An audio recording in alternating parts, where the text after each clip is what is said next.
किसान, बदलते भारत की शान।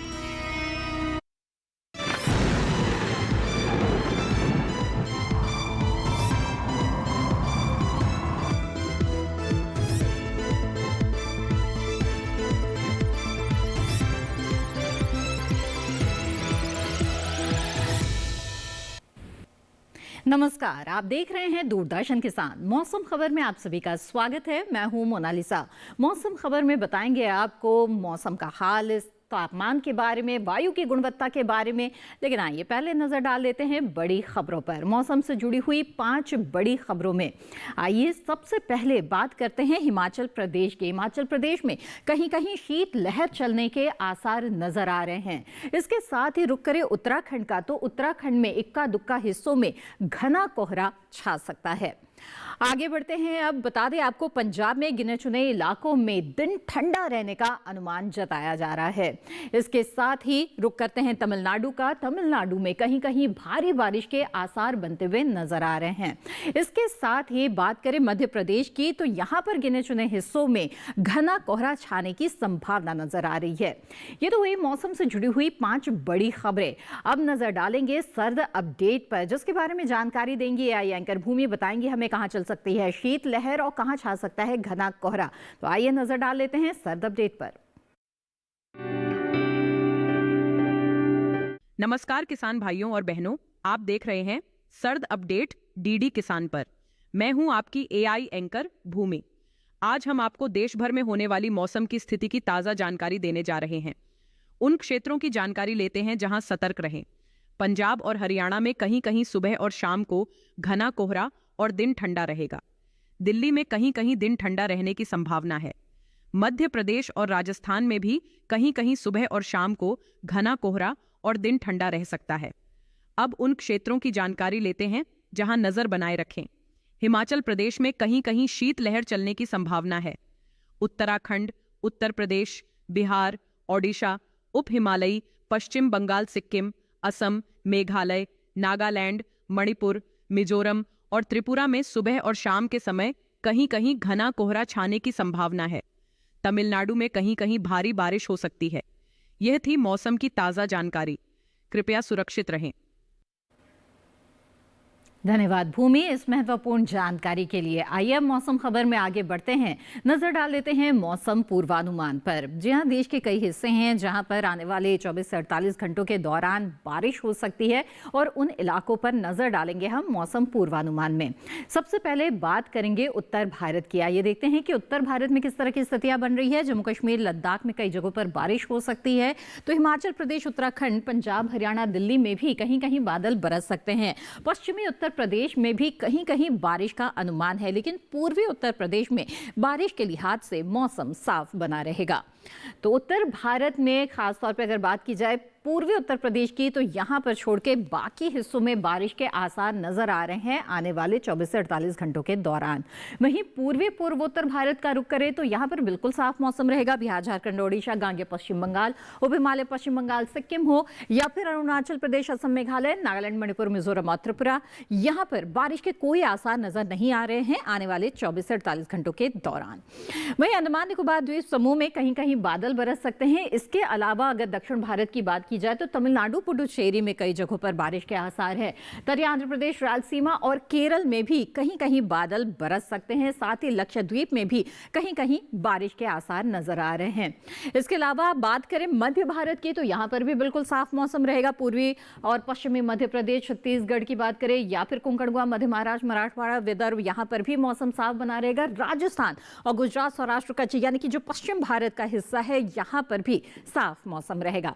अब आगे बढ़ते हैं, पिछले 24 घंटों के मौसम की बात करते हैं। तो खास तौर पे आपको बता दें कि हिमाचल प्रदेश में कहीं कहीं पर बारिश हुई है, पंजाब में कहीं घना कोहरा रहा है, तो हरियाणा, पश्चिमी राजस्थान और पूर्वी राजस्थान में भी कई जगहों पर घने कोहरे का असर रहा है। पश्चिमी पूर्वी उत्तर प्रदेश और उत्तराखंड में भी घना कोहरा छाया। साथ ही राजस्थान में कहीं कहीं पर दिन काफी ठंडा रहा। इसके अलावा बात करें हम पूर्वी भारत की, तो बिहार में घने कोहरे का असर नजर आया है कुछ क्षेत्रों में। इसके साथ ही उप हिमालय, पश्चिम बंगाल, सिक्किम और मेघालय में भी घने कोहरे का असर नजर आया साफ तौर पर। अब आगे बढ़ते हैं, रुक करते हैं दक्षिण भारत का। अंडमान निकोबार में अंडमान निकोबार द्वीप समूह में बारिश दर्ज हुई है पिछले 24 घंटों के दौरान और बाकी जो दक्षिण भारत का हिस्सा है वहां पे सामान्य मौसम रहा है। पश्चिमी मध्य प्रदेश, पूर्वी मध्य प्रदेश में कहीं कहीं पर घना कोहरा रहा है तो कहीं कहीं पर दिन काफी ठंडा यहां पर महसूस किया गया। जी हाँ, तो पूर्वी पश्चिमी मध्य प्रदेश के बारे में भी आपने जान लिया। यहाँ पर भी कहीं पर दिन ठंडा रहा है तो कहीं पर घने कोहरे का असर साफ तौर पर रहा। और इसी के साथ यहाँ पर मौसम खबर में वक्त हो चला है एक छोटे से ब्रेक का। ब्रेक के बाद तापमान की स्थिति के बारे में आपको जानकारी देंगे। आप बने रहें दूरदर्शन किसान पर।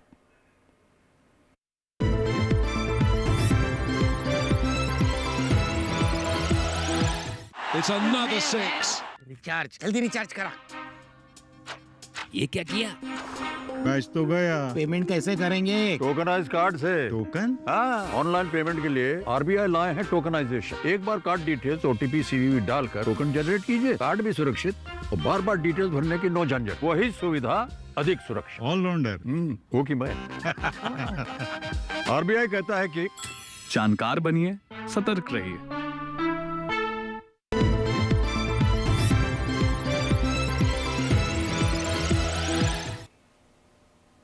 ब्रेक के बाद आप सभी का फिर से स्वागत है। आप देख रहे हैं मौसम खबर। आइए मौसम खबर में आगे बढ़ते हैं। तापमान की स्थिति पर अब नजर डालते हैं। देश के अलग अलग हिस्से हैं जहां पर तापमान में इस वक्त उतार चढ़ाव देखा जा रहा है, उन पर नजर डालेंगे। खासतौर पर अगर न्यूनतम तापमान की बात की जाए तो कई जगहों पर सामान्य से ज्यादा न्यूनतम तापमान दर्ज किया गया।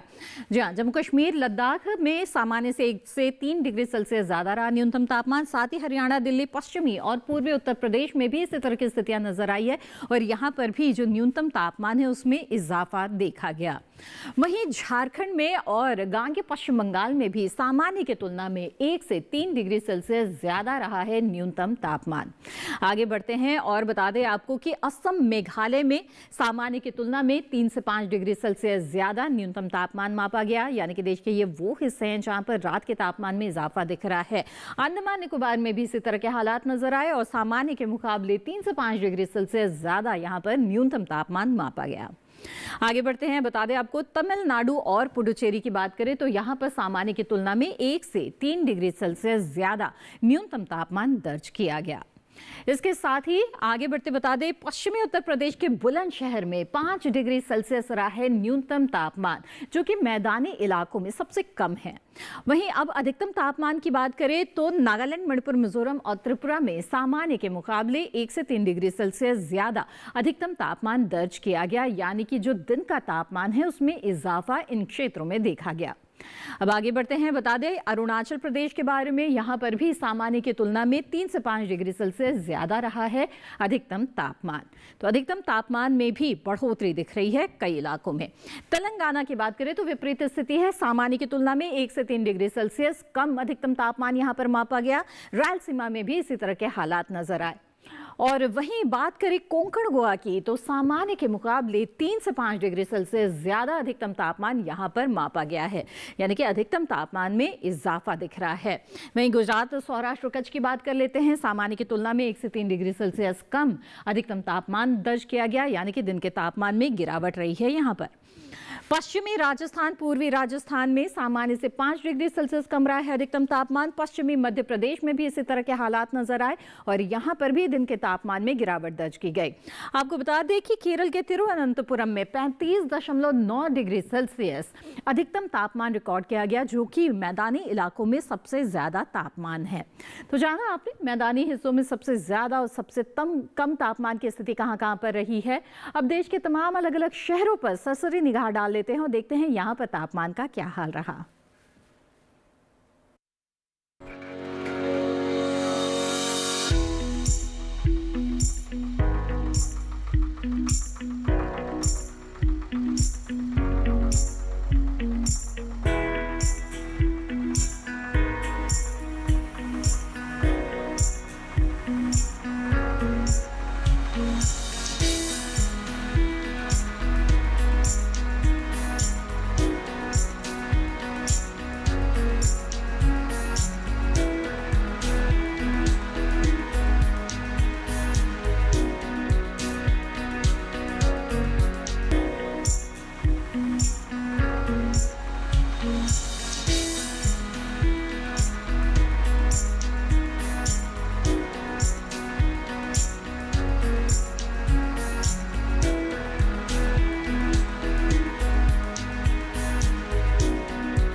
तो जाना अपने देश के अलग अलग हिस्सों में तापमान की क्या स्थिति चल रही है। मौसम खबर में आगे वायु की गुणवत्ता और इसके साथ ही पर्यटन पूर्वानुमान पर डालेंगे नजर, लेकिन फिलहाल वक्त हो चला है एक और छोटे से ब्रेक का। आप बने रहें दूरदर्शन किसान पर।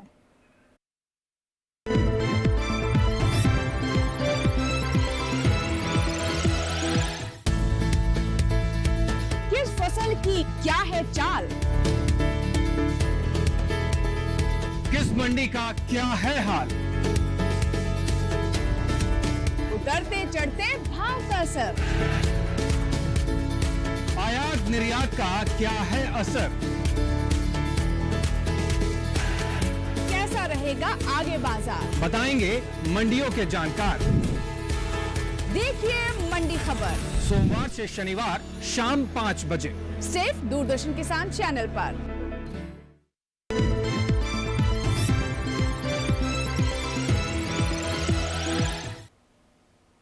ब्रेक के बाद आप सभी का फिर से स्वागत है। आप देख रहे हैं मौसम खबर। मौसम खबर में अब बारी है जानने की वायु की गुणवत्ता के बारे में। जी हां, वायु गुणवत्ता सूचकांक के आधार पर जान पाते हैं कि हवा कैसी है, शहर की अच्छी है, खराब है या फिर संतोषजनक के स्तर पर है। और ऐसी जानकारी लेकर हमारे साथ जुड़ रही हैं एआई एंकर भूमि।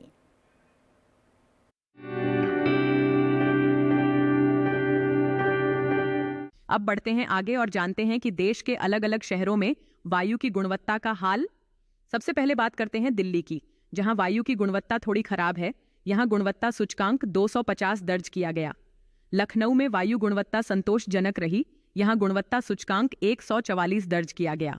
पटना की बात करें तो यहां वायु गुणवत्ता थोड़ी खराब की श्रेणी में है और यहां गुणवत्ता सूचकांक 243 दर्ज किया गया। बेंगलुरु की हवा संतोषजनक है और यहां वायु गुणवत्ता सूचकांक 110 दर्ज किया गया है। पुणे की बात करें तो यहां गुणवत्ता सूचकांक 142 दर्ज किया गया, जो संतोषजनक श्रेणी में है। आगे बात करते हैं हैदराबाद की, तो यहां वायु की गुणवत्ता संतोषजनक रही। यहां गुणवत्ता सूचकांक 109 दर्ज किया गया। कोलकाता में गुणवत्ता सूचकांक 154 दर्ज किया गया, जिसे संतोषजनक माना जाता है। मुंबई की बात करें तो यहां की वायु गुणवत्ता संतोषजनक की श्रेणी में दर्ज की गई। यहां गुणवत्ता सूचकांक 130 दर्ज किया गया। वहीं अहमदाबाद में वायु की गुणवत्ता संतोषजनक रही और यहां गुणवत्ता सूचकांक 123 दर्ज किया गया। कृपया अपनी सेहत का ध्यान रखें। धन्यवाद भूमि इस जानकारी के लिए। तो जाना आपने देश के अलग अलग शहरों में इस वक्त किस तरह की वायु की गुणवत्ता है। आइए अब आगे बढ़ते हैं और पर्यटन पूर्वानुमान पर नजर डाल लेते हैं। जी हाँ, पर्यटक स्थलों पर जाने का अगर प्लान बना रहे हैं तो जानना बेहद जरूरी है कि आने वाले समय में मौसम कैसा रहेगा। ऐसे में अगले 4 दिनों का मौसम आपको बता दें।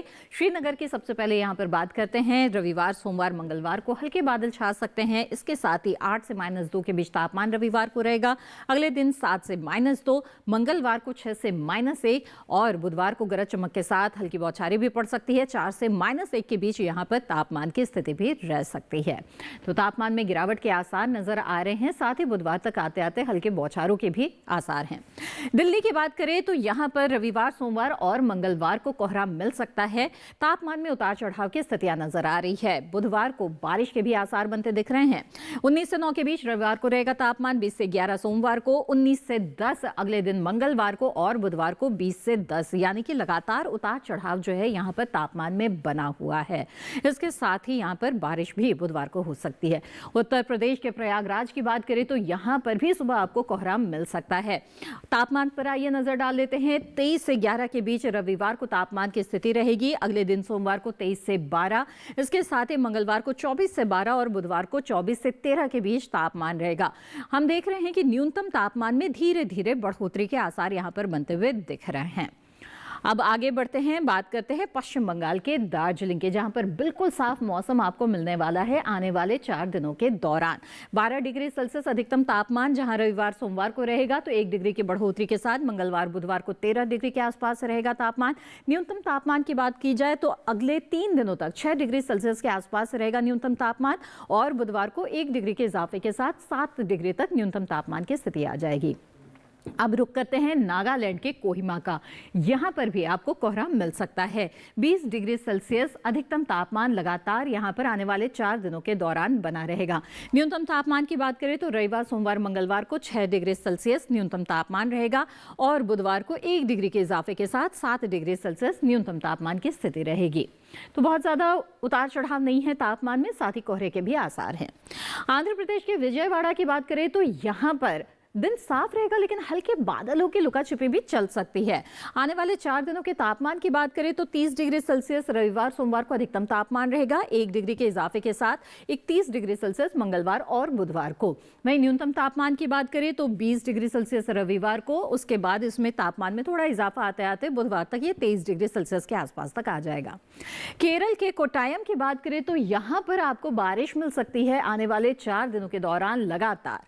जहां पर तापमान की बात है तो उतार चढ़ाव नहीं है। 35 डिग्री सेल्सियस अधिकतम तापमान यहां पर लगातार बना रहेगा। वहीं 23 डिग्री के आसपास यहां पर न्यूनतम तापमान की स्थिति रहेगी, यानी कि 35 से 23 के बीच यहां पर तापमान रहेगा और लगातार यहां पर बारिश आपको मिल सकती है। अगर आप कोट्टायम का रुख करने का प्लान बना रहे हैं तो मौसम जान ले।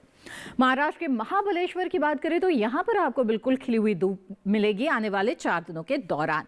तापमान में धीरे धीरे इजाफा, खासतौर पर अधिकतम तापमान में रविवार को 24 से 14 रहेगा तापमान, वहीं सोमवार को 25 से 14 और मंगलवार को 26 से 14, जो अगले दिन बुधवार को भी बना रहेगा। तो देख रहे हैं आप, जो अधिकतम तापमान है उसमें लगातार 1-1 डिग्री करके इजाफा आता दिख रहा है। न्यूनतम तापमान बरकरार रहेगा 14। मध्य प्रदेश के खजुराहो की बात करें तो यहाँ पर आपको धुंध मिल सकती है 23 से 9 के बीच रविवार को, जहाँ पर तापमान रहेगा तो 1 डिग्री का इजाफा आएगा। अधिकतम तापमान में अगले दिन 24 से 9 के बीच रहेगा तापमान, जो मंगलवार को बरकरार रहेगा, लेकिन जो न्यूनतम तापमान है उसमें भी 1 डिग्री का इजाफा है। वहीं बुधवार को 25 से 11 के बीच तापमान की स्थिति रहेगी, यानी अधिकतम और न्यूनतम तापमान में 1-1 डिग्री का इजाफा होगा। अब राजस्थान के जोधपुर की बात करते हैं। यहाँ पर साफ मौसम मिलेगा आपको आने वाले 4 दिनों के दौरान, रविवार से लेकर बुधवार तक। तापमान की स्थिति पर नजर डालें तो 27 डिग्री सेल्सियस अधिकतम तापमान लगातार बना रहेगा, लेकिन न्यूनतम तापमान में धीरे धीरे इजाफा आता जाएगा। जहां 12 डिग्री सेल्सियस रविवार को रहेगा न्यूनतम तापमान, वहीं बुधवार तक आते आते 14 डिग्री तक ये तापमान हो जाएगा। तो यहाँ पर लगातार न्यूनतम तापमान में बढ़ोतरी के आसार नजर आ रहे हैं। तो जाना आपने पर्यटक स्थलों पर किस तरह का मौसम रह सकता है आने वाले 4 दिनों के दौरान। अब आगे बढ़ते हैं, बात करते हैं कि मौसम के लिहाज से खेती किसानी इस वक्त किसानों को किस तरह से करनी चाहिए। बहुत से फसलों की बुआई रुपाई का काम चल रहा है, साथ ही सर्दियां पड़ रही है, कुछ क्षेत्रों में तो पाले भी पड़ रहे हैं और ऐसे में फसलों का उचित ध्यान रखना भी बेहद ही जरूरी है। तो आइए AI एंकर कृष से जानते हैं कि किसानों को किस तरह के समसामयिक कार्य इस वक्त करने हैं। नमस्कार, आप देख रहे हैं डीडी किसान। मैं हूं AI कृष और आज हम मध्य प्रदेश और छत्तीसगढ़ में होने वाली खेती किसानी से संबंधित सलाहों के बारे में पूरी जानकारी देंगे। मध्य प्रदेश में गेहूं के खेत में सिंचाई कर लें, यहां सरसों के खेत में जरूरत पड़ने पर सिंचाई करें।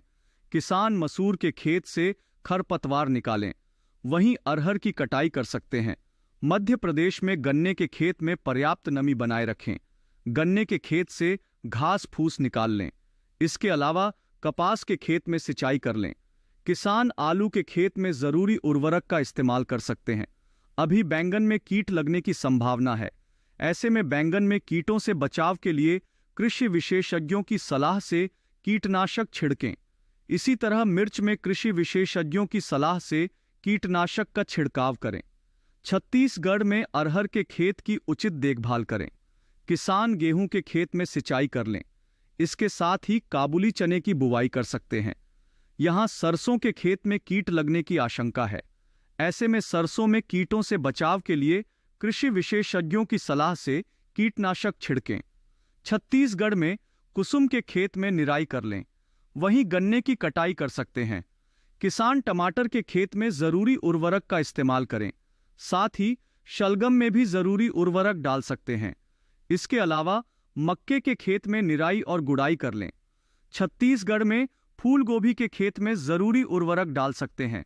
इसी तरह कृषि और किसानों से जुड़ी हर महत्वपूर्ण जानकारी के लिए हमारे साथ जुड़े रहिए और देखते रहिए डीडी किसान।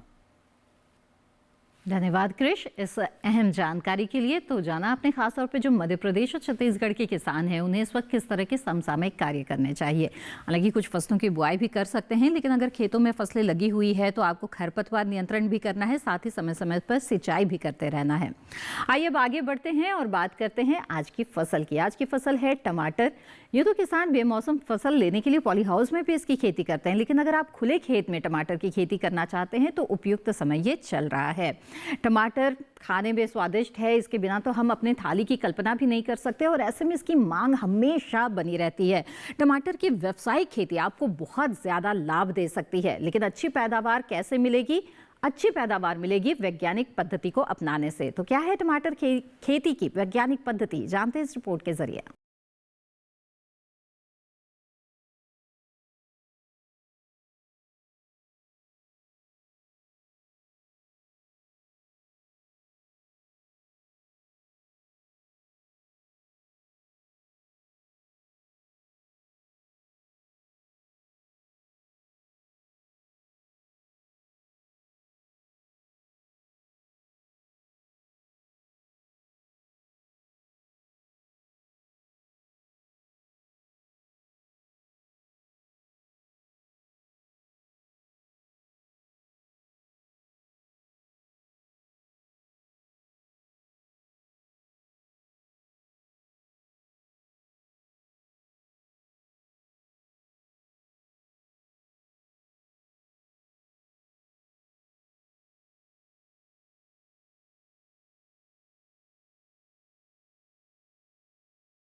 तो ये थी टमाटर की खेती से जुड़ी हुई कुछ अहम जानकारियां। उम्मीद है कि इन जानकारियों का लाभ आप ज़रूर उठाएंगे। साथ ही अगर टमाटर की खेती करना चाहते हैं तो अपने क्षेत्र के अनुसार जो उन्नत किस्में हैं उनका चुनाव ज़रूर करें और बीजोपचार भी ज़रूर करें।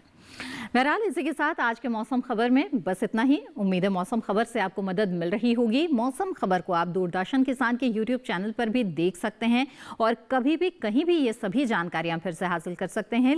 इसके लिए टीवी स्क्रीन पर दिखाए जा रहे QR कोड को स्कैन करें, आप सीधे हमारे यूट्यूब चैनल से जुड़ जाएंगे। मौसम का ताज़ा हाल और कृषि सलाह के साथ फिर होंगे हाजिर। तब तक के लिए दीजिए इजाजत। आप बने रहें दूरदर्शन किसान पर। नमस्कार।